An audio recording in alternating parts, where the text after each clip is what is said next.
If we could convince you of this one thing, then everything that you know, because you know a lot, you're articulate, we know that you've been applying yourself, we know that you've been giving this deliberate attention.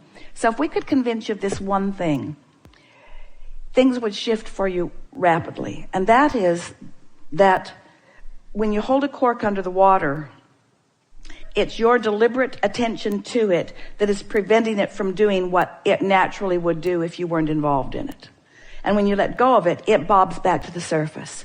And it's that one understanding that if we could just zap you with something right now, we would. Because if you accept that if you don't do that thing you do, right, that introduces resistance, resistance won't be there. And in the absence of resistance, you're up here in this vibration that then allows the universe to flow to you the things that you've been asking. If we could convince you that what you've been asking for is up there in that non-resistant vibration, and that if you weren't in a different vibration, you'd be receiving it, just like tuning your radio frequencies. Right. But you're right. Tuning your frequencies is the reason that the clogged pipe analogy is such a easy one to hear, because if you hadn't been doing that thing you've been doing, if you hadn't been fashioning beliefs that are opposite of the way the laws of the universe work, it will be easier for you to accept it. And so then a lot of people, their logic wants to say, well, if I was pure positive energy before I came into this body, then how did I get so far from being that pure positive energy? Why do I have to now work so hard to get back to it? Yeah. And we say it's because in not understanding the laws of the universe, but still participating and thinking, you've been generating thought patterns that law of attraction has been responding to.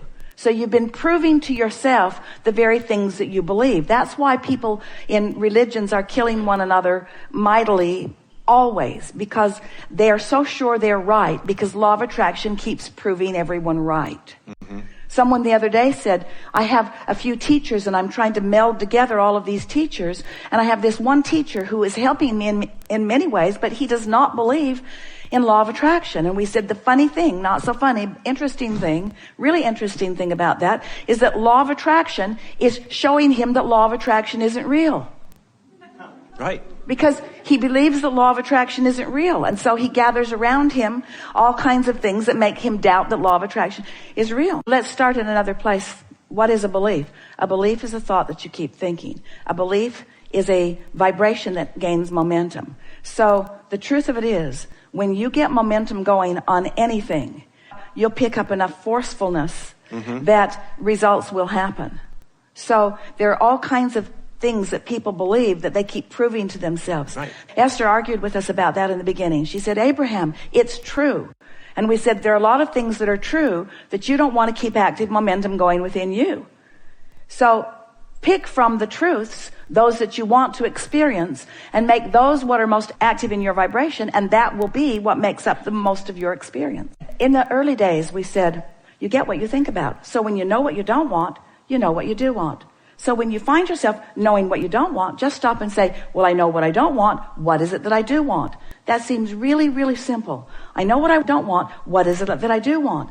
But humans have been practicing knowing what they don't want for so long that you're right. It's not simple as just saying, well, it's simple, I don't but want it's not that. easy. Well, because you can't shift your vibration that easily. You've got, I know what I don't want momentum going. Yeah. You can't all of a sudden just say, I know what I don't want, I know what I don't want, I know what I don't want, I know what I don't want, I want that, and shift your vibration. Because even though you're saying I want that, your momentum is still about what you don't want.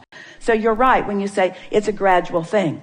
So what happens with most people is they say, I know what I don't want, I know what I do want, I know what I don't want, I know what I do want, I know what I don't want, I know what I do want, on every subject in the world, which renders them not very powerful because they never really allow any momentum about what they do want to get going. And so we say, if you would just start with the easy things, not with the things that you've got a lot of momentum going about. Pick some subjects where you don't have much momentum going and focus upon them softly but specifically, and watch the universe yield results to you. It will show you, the universe will show you that it is responding to your vibration. And on these subjects where you are able to fashion a pure vibration, you'll see the results. And then you'll say, well, it worked with that. Maybe it will work with this. It worked with that. Maybe it will work with this. It's a gradual convincing yourself of your own empowerment process. Humans have muddied the waters so much by standing where they stand, often in a place that they don't really want to be, and then try to explain how they got there, or compare where they stand to where other people are standing. And all that does is just practice vibrations that hold them there longer. And then every now and again, the new ones are coming forth. Babies are being born. I'll get out of the way. And they're leaving. Some are leaving. They're coming in. And many are in gatherings like this where they are feeling more of their own empowerment. It's such an exhilarating thing when you find an idea that you haven't trampled to death with disbelief, and you focus upon it softly, and law of attraction responds to your pure vibration, and you make the conscious association. Esther started saying in the early days of her discovery of those things, I did that. And then when something unwanted would come, she would say, I did that too. As she began to take credit, responsibility for whatever was coming. Because only in her realization that she was offering a vibration over which she did have control, and that vibration was what was bringing back to her what was coming back, that she began to understand that she is the creator of her own reality. And many of you are discovering it too. And you're better at it on some subjects than others, but you ought to be good on all subjects, because there is nothing that is outside of these principles. A lot of people that teach act as though it is and it will be. But your actions aren't what's calling the shots. Your actions aren't what law of attraction is responding to. Law of attraction is responding to your vibration.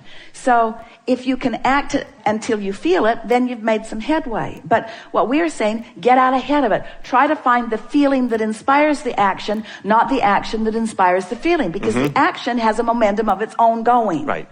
And that's why that stuff doesn't work. All it does is make you defensive and try to justify that you've been doing it, but that it isn't working. And so we want you to try to find a feeling and then foster the feeling. Law of attraction will take that feeling and run with it for a little bit, unless you squelch it with a contradictory thought. If you say, I want it, and you don't add the but won't come. You're the one that adds the but. I want it, but. We find it interesting that people will say, I would like more money, but I haven't had any for a while. I would like more money, but the economy is very difficult right now. I would like a better whatever, but you don't usually do that the other way. Well, I haven't been making much money lately, but things could turn around. You hardly ever do that. Haven't been feeling good, but I'm probably all right. Usually your buts work against you, because it's your determination to state the facts of reality. And we don't dispute. There are a lot of facts of your reality that are factual as you speak them. We're just saying continuing to speak them and notice them continues to perpetuate the fact of them. Beliefs are really an interesting thing, because a belief is just a thought I keep thinking.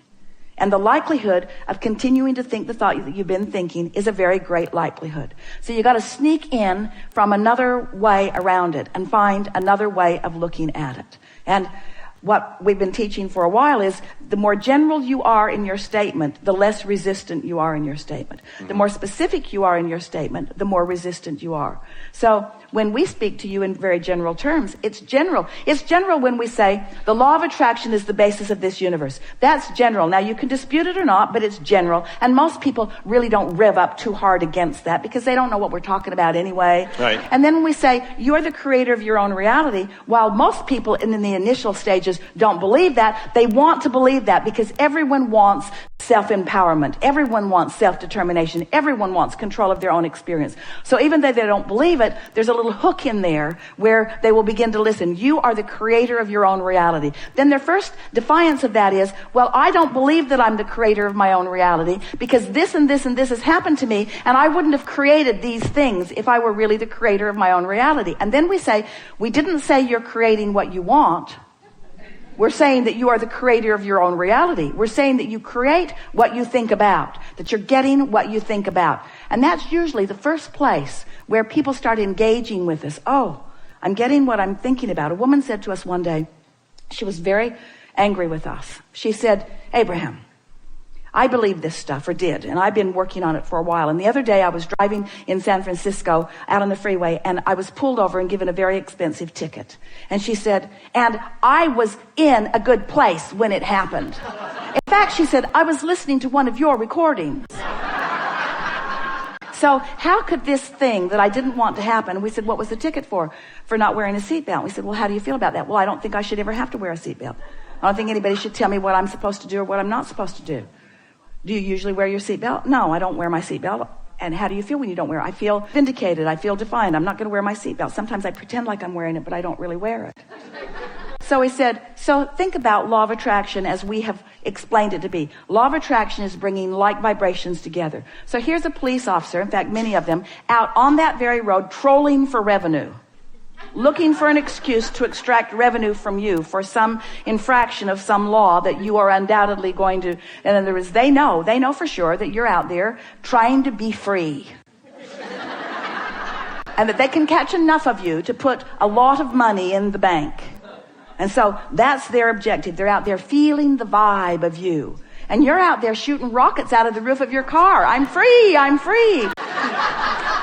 I shouldn't have to buckle up. In other words, it's a perfect vibrational marriage, you see. Nothing less than that would even make any sense at all. Of course they're going to find you. But what bothered her about it was she believed that she was feeling different than she was feeling. And we say, that's because that vibration's right where you last left it. In other words, freedom is only going to come to you when you understand that you get to freely choose the disc, and that law of attraction will freely give you things that match the disc. We will never say to you that you can get on a disc that feels like negative emotion and that good things will come to you. That defies law of attraction. You got to pick the disc. And you got to practice it until you own it. You got to practice it until it's what comes first in your vibrational offering. And when you do, things that match that will be the makeup of what comes to you. And people who are watching you, especially if they've known you before, will wonder what's happening to you. Are you drinking the Kool-Aid? They will want to know. You see. Esther, there are a handful of things that she focuses on and always feels good when she thinks about them. Walking around Bear Lake on a really icy, snowy day. And the sun was shining. It was a bright blue day. But the footage was really, really slippery. And so as Jerry and Esther were walking around the lake, they fell down over and over and over and over again. In other words, your feet just kept going out from under you. And every time you landed in soft but wet snow, and every time they laughed. And so when she thinks about that, it was just pure bliss, just the idea of snow. She can't find anything about that doesn't feel good when she thinks about it. So that's a really good subject to start on. There's a new video that someone sent to her. A man comes home and he has the camera, and all over the floor of the kitchen is a mess. The garbage can has been completely distributed all over the kitchen and into the living room. And the camera is showing all of this mess. And he's saying, now who did this? Now who did this? There are some possibilities. Was it you? He puts it on a little black dog who looks innocent. Was it you? He puts it on another little dog who is completely innocent. Or was it you? And this dog has the interior of the trash can still around its head. Well, Esther could hardly hold it together as we were telling this story just now. In other words, that may be one of the funniest things that she's ever seen. And so she's replaying that over and over and over in her mind. All day long she's saying, was it you? Was it you? Or was it you? Very funny thing. Now, she can't think about that and not be on that high-flying disc. It's just not possible. So she's used that as her reason to practice that high-flying vibration for dozens and dozens of times since she saw that video. She's explained it to everyone. She forwarded it to different people. In other words, she likes that feeling of something that feels funny like that. Is it the subject of a seminar where infinite intelligence is telling you how to create your own reality? We think it's the perfect subject for that, because anything that holds you in a place where your vibration isn't dipping allows you to give airtime to that higher frequency. Humor takes you there. Love takes you there. Appreciation takes you there. Meditation takes you there. Having a delicious sexual encounter can take you there. Anything that breaks the monotony of the negative momentum is really what you're reading.